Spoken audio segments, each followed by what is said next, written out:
High বন্ধুরা, আজ নিয়ে চলে এসেছি একটা 1 পাউন্ড বাটারস্কচ কেকের অর্ডার নিয়ে।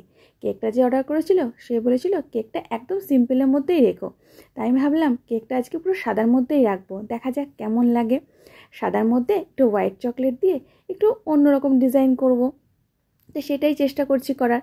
প্রথমে তো কেকটাকে লেয়ারে লেয়ারে রেডি করে নেব, বাটারস্কচ বল, সুগার সিরাপ আর আমার ঘরে বানানো সস দিয়ে। এই দেখো সেটাই। তারপরে আস্তে আস্তে লেয়ারগুলো রেডি করে নিয়ে আইসিংটাও করে নেব। আইসিংটা কিন্তু সাদা, কোনো কালার ইউজ আজকে করব না। তারপরে আমি আগে থেকেই তৈরি করে রেখেছিলাম হোয়াইট হার্টগুলো তৈরি করে রেখেছিলাম। সেই হোয়াইট হার্ট দিয়ে আর সুগার বল দিয়ে কেকটাকে রেডি করে নেব।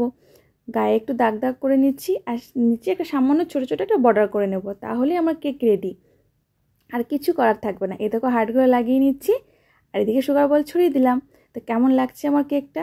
ভালো লাগলে অবশ্যই like, comment, share and subscribe করো।